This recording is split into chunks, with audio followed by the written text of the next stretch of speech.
Bom dia, boa tarde, boa noite, bem-vindas, bem-vindes, bem-vindos ao Sagrado das Coisas. Mais um episódio aí que a gente vai compartilhar um pouquinho dos nossos pensamentos, nossos sentimentos e as nossas elucubrações aqui. Estamos aqui em Tiradentes, Minas Gerais. Eu acabei de fazer um filme, finalmente a gente acabou. E dessa vez o Henrique conseguiu me acompanhar. Então estamos aqui juntos dessa vez. Da última vez a gente estava separado, né? Quando eu estava fazendo isso. A gente fez um episódio pelo Zoom, que chama Longe de Casa. Quem quiser assistir, é interessante essa experiência aí que a gente viveu e que a gente sempre vive, né? Essa coisa de estar longe. Mas agora estamos perto. Estamos perto e decidimos falar hoje sobre a confiança.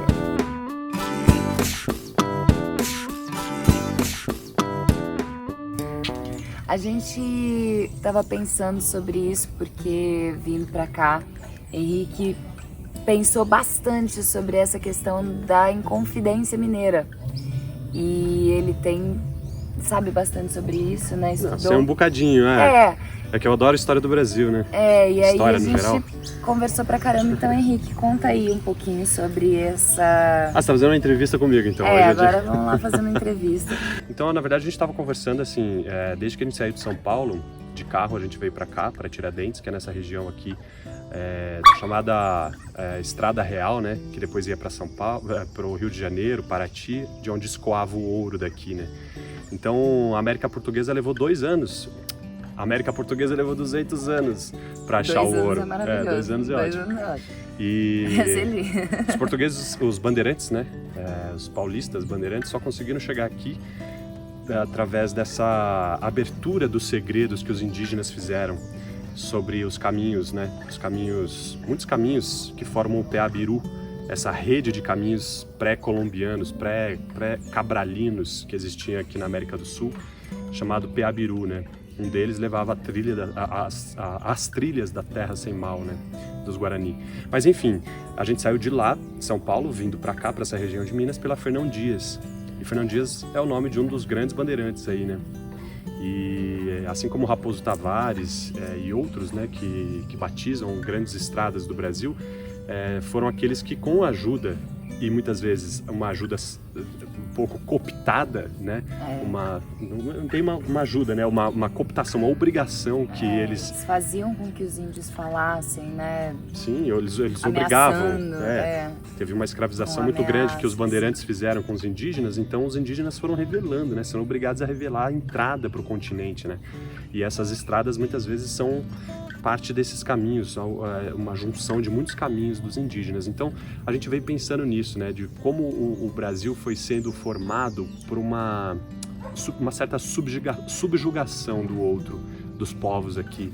Então os indígenas que tinham uma série de mitos que envolviam esses caminhos, né, eles acabaram sendo forçados a revelar esses caminhos e acabaram trazendo, né, os colonizadores, né, os primeiros bandeirantes aí, para a Terra do Ouro, né, para a chegada desse lugar aqui, que é a antiga Vila Rica, né, que hoje é Ouro Preto, Tiradentes, que também tinha outro nome. Essa região toda aqui foi o primeiro ciclo do ouro do Brasil. Mas aí, nessa estrada, no caminho, a gente foi acompanhando em algumas placas o caminho, como é que era, dos Inconfidentes?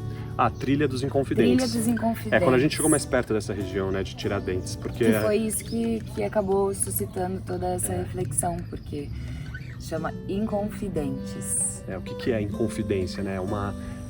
Quando deixa de ser confiável, né, confidente, né, se transformou numa certa traição, né? Então aqui revelou um segredo que era na chamada conspiração, né, do olhar do Império Português. Foi uma conspiração contra o reinado, né? Mas se a gente pensar que aqui em 1780 e poucos, ali 789, na mesma época que a Revolução Francesa, que a independência norte-americana, o Brasil viveu um levante, né, iluminista também aqui nessas terras, né, que era um dos lugares mais ricos do mundo, né? Porque aqui Vila Rica, que era Ouro Preto, que concentrava a maior parte da riqueza dessa região aqui da extração do ouro, dos diamantes, né?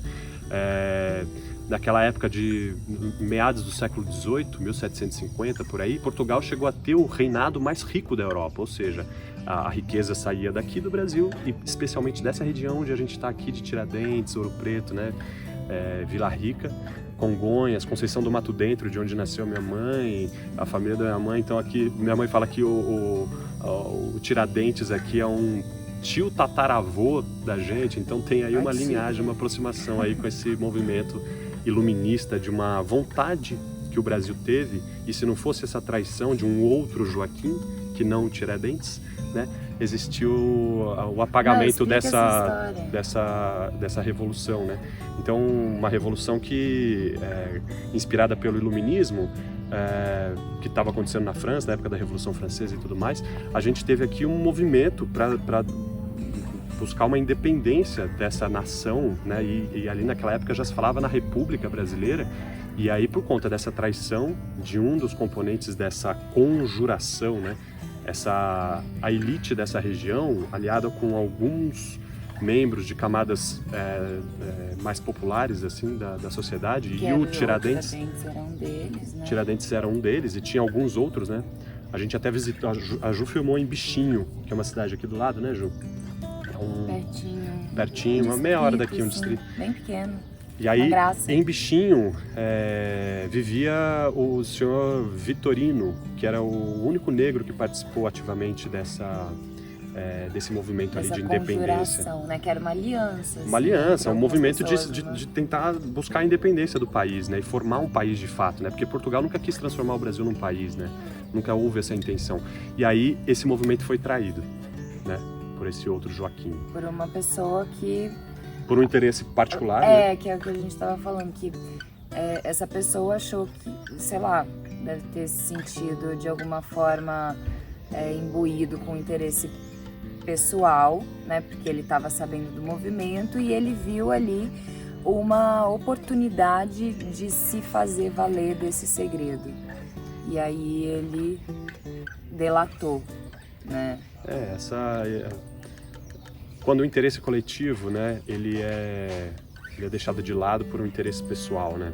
É isso que a gente ficou conversando por um tempão, assim. Voltando ao início da conversa, a gente falou, né, de certos episódios da história do Brasil imprimem um pouco alguma das características que a gente precisa discutir em relação à característica do ser brasileiro, né? A gente tem essa coisa do pai ausente, né, que trai a sua família no sentido de abandonar a família e deixar os filhos ali, a Deus dará, com a mãe se virando para poder dar conta de sustentar 4, 5, 10 crianças, né? Existe aí uma traição daquele que abandonou um acordo coletivo, e tudo bem também não querer mais fazer parte daquele do acordo coletivo, desde que se deixe isso, né? Que se forme um outro acordo, né? A gente tem interesses particulares, né, pessoais, e tem interesses que a gente vai formando em alianças. Então, um relacionamento é uma aliança, né? Uma família é uma aliança, uma sociedade profissional é uma aliança, né? Você vai estabelecendo acordos, contratos, amizades, né? Até conjurações, amizades, né? Conjurações. Você vai conjurando acordos. E que são... nessas relações, você vai estabelecendo tanto acordos, eu tenho falado bastante de acordos, mas eles não são exatamente explícitos, né? Às vezes eles não são explícitos, eles são acordos, são coisas que a gente, né, vai se firmando, que vão se estabelecendo. Uma amizade é isso, né? Você vai se abrindo e a intimidade vai se estabelecendo, e você vai abrindo segredos, né, compactuando com aquela pessoa, enfim, vocês vão estabelecendo intimidades. E sempre a gente vai ter essa relação, essa dicotomia individualidade e sociedade, né? A gente vai ter sempre essa relação.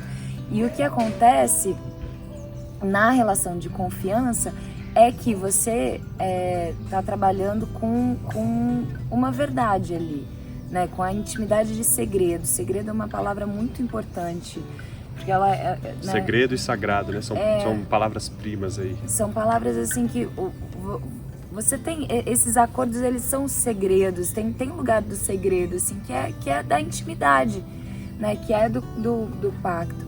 E Não tô aqui dizendo que tem que se falar tudo um pro outro e não sei o quê, né? Mas é quando você fere esse pacto, quando Mas... você fere o segredo, você fere esses acordos, aí eu acho que aí é complicado. Quando você perde a confiança, né? Onde mora a traição? Quando você deixa de confiar por um gesto, né? Aqui no caso, a gente está usando isso como uma anedota, né? Que a gente está aqui em Tiradentes, né? Esse outro Joaquim, ele quebrou um pacto. Ele quebrou um pacto. E isso teve um impacto que até hoje a gente sente, porque o Brasil poderia ter tido uma outra história. Judas quebrou um pacto. Judas quebrou um pacto, né? Então a gente até falou assim, mas a gente não quer dar um tom moralista para esse assunto, né? Porque traição, assim, mas eu acho que se o casal tem um acordo, explícito ou não explícito, de repente eles têm um relacionamento que inclui outras pessoas, desde que isso seja partilhado. Então quando não é partilhado, será que isso também está quebrando o pacto? Porque eu acho que a gente vem de uma história social onde segredo pessoal era muito presente, né? Tipo, a gente sabe hoje em dia que tinha muito, os casamentos, eles eram casamentos onde essas escapadas, nessas saídas, por exemplo, elas eram uma coisa que fazia um pouco parte e era secreto, né? Não era compartilhado assim com o outro. Então isso na verdade, tudo isso é muito recente, historicamente é muito recente, 200, 300 anos, isso fica marcado no comportamento de um povo. Então a gente precisa olhar para isso, transformar isso, buscar um lugar na nossa opinião, né, que a gente conversa assim, de uma construção do coletivo, do que é sagrado para todos, não sagrado só para mim em detrimento do outro, né? Essa que aí faz o link, né? Faz o link, a gente dá umas voltas, mas a gente volta no lugar. Tenta, né? Que é essa história de Tiradentes, né? Teve aí uma pessoa que decidiu que ia romper esse pacto por um benefício próprio. E se a gente trazer isso para as nossas relações afetivas ou profissionais, muitas vezes a gente cai nisso, né? O meu avô, inclusive, tem uma história de uma sociedade que foi rompida a partir de um cara que resolveu fazer o dele e... Falando português muito claro, né? O cara traiu a confiança do avô e acabou complicando a família inteira, gerações, 2, 3 gerações, porque ele roubou a empresa e enfim. Então, o impacto disso, né? É o impacto. Do mesmo jeito que o Joaquim, o outro lá, transformou a conjuração mineira numa inconfidência, né? Essas pessoas que fazem isso com outras, num relacionamento, numa sociedade... no caso, esse Joaquim aí que delatou, ele acabou com um projeto que era um projeto de uma nação. República diferente, né? Da que a gente teve, que foi instaurada por militares, né? Num golpe. Exato. Também golpe. Então... Vindo também de uma traição, porque a oligarquia não aceitou, junto com os militares, eles não aceitaram o fim da escravidão e aí precisaram, né, dar o seu golpe de vingança ali, né? Então, hoje em dia, já que a gente está num movimento de repensar tudo, né? Estamos no meio dessa pandemia, Covid, não sei o que, a gente está repensando em que aspecto que é esse lugar do nosso desejo pessoal, né? De um interesse pessoal, ele interfere de uma forma negativa no interesse coletivo. Isso, o que eu tô dizendo assim, não é moralista no sentido de que os desejos que você tem fora do seu casamento são pecado. Não é isso. Mas que tá linkando com o nosso último vídeo, que foi sobre a conversa, né, sobre DR, diálogo, é que não tem problema, quer dizer, as coisas mudam. Não é que não tem problema, mas as coisas mudam. Os interesses mudam, né? Os interesses pessoais, eles mudam. Então, se a gente tem um acordo, né, na nossa sociedade de casamento, e de repente alguma coisa aconteceu que interesses mudaram, desejos mudaram, os acordos talvez possam se modificar também, mediante uma conversa, mediante na intimidade uma DR. mesmo, uma DR, mas porque as coisas mudam realmente. A gente não é fixo. E acho que eu li um texto esses dias muito bom sobre as mudanças da geração dos nossos avós para os nossos pais e pra gente, né? Que os nossos avós tinham como premissa, assim, uma família, constituir uma família. Esse era o maior objetivo. E aí muitas coisas eles passavam por cima em prol da família perfeita. Aí a geração dos nossos pais já teve muitas separações, né? Muitas pessoas. O Henrique tem os pais separados, os meus são casados até hoje, mas muita gente na nossa geração viu a separação dos pais e hoje em dia a gente não tem como premissa. E o que o objetivo maior era uma profissão perfeita, né? Era um sucesso profissional. Hoje em dia a gente está questionando tanto o casamento perfeito, a instituição casamento, quanto a profissão perfeita, né? Como geração a gente está falando. Então o sucesso, né, não está nem em um lugar nem em outro. A gente está mais num lugar de ter felicidade pessoal, assim, né? E onde que está essa felicidade, uma busca da felicidade pessoal. Então as coisas mudam. Como dizia Raulzito, somos uma metamorfose ambulante. Então, a cada dia, dizem que a cada 3 anos o nosso corpo renova todas as células, né? A gente não tem nenhuma célula que a gente tinha a mesma há 3 anos atrás. Então a gente não é sempre igual mesmo, né? E aí isso implica em novos acordos. E renovar sempre. Então, eu acho que a questão, Ju, é quando a gente tem um acordo e aí a gente traz esse acordo. Sabe? Eu acho que aí que é o problema da confiança. A gente, que daí vem toda essa característica aí né, alguma das características do brasileiro, né? Que é desrespeitar o que foi acordado, né? De você ser desleal. Eu acho que nesse sentido de você não ser o guardião da lealdade mesmo. E eu acho que isso linka muito, assim, porque o que a gente tem buscado e cada vez mais vejo isso. E sempre tem um momento de caju e canela, né? Eles têm a participação. Eles têm a participação deles. Você ser leal com você mesmo, com seu coração, com seu propósito espiritual, com seu propósito de vida, você ter esse lugar de conexão consigo, com os outros, as outras pessoas com as quais a gente se relaciona, né? E de um casamento pode nascer depois filhos, e aí você precisa também renovar novos acordos, né? Renovar os acordos com esses filhas. Então, a nível familiar, no casamento, na família, assim, e aí isso vai se expandindo, né? Desse eixo do eu, assim, né? Desse self, desse eu superior, que se conecta com outro eu superior, que forma a sua família, e isso vai virando a comunidade. Então a gente também vai levando esse lugar dessa lealdade, dessa confiabilidade a nível social, e aí isso vai se expandindo, né? É um pouco disso que a gente está falando. Então como é que a gente também suplanta um pouco esses momentos da história brasileira, desses episódios assim que o Brasil é muito trágico, repleto dessas tragédias, né? Culturais, sociais e emocionais, enfim, a gente tá nas nossas mãos construir outras coisas, né? Construir novas relações. Pensar que projeto de nação que a gente tem. O que é que a gente está aprendendo nesse Covid, gente? Não é possível que a gente saia igual, entendeu? Acho que é uma revisão completa, uma revisão de tudo. E é interessante essa reflexão que o Henrique trouxe dos Inconfidentes. A gente vem conversando sobre isso ao longo desses dias. E é muito bom a gente parar e relembrar essas histórias que permeiam o nosso ser brasileiro, né? Porque isso faz parte da nossa história real mesmo, né? Isso aconteceu e de que forma que isso irradia pra gente até hoje, né? Então muitas relações assim que a gente vê corrompidas, enfim. E o fato de a gente ver isso acontecendo fora não significa que é assim, que tudo bem ser assim, né?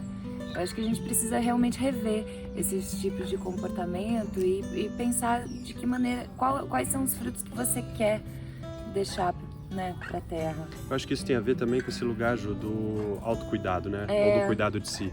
O que a gente está cultivando dentro de nós, dentro né? da gente, porque acho que isso interfere na gente. A gente está cultivando esse lugar que a gente é confiável para os outros?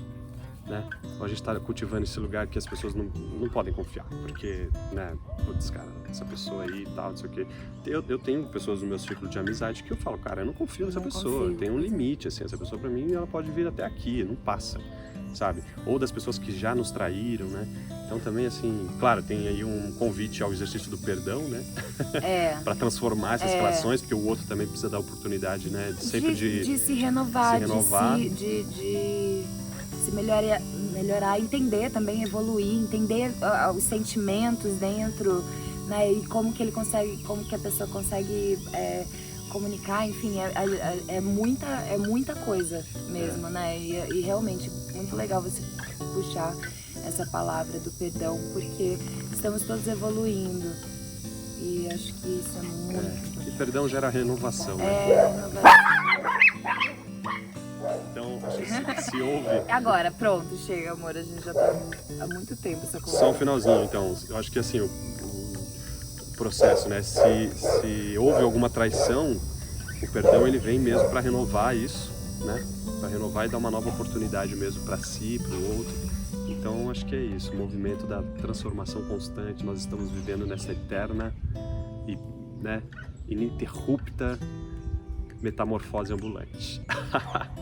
É isso, gente. Eu prefiro ser essa metamorfose ambulante do que ter aquela velha opinião formada sobre tudo.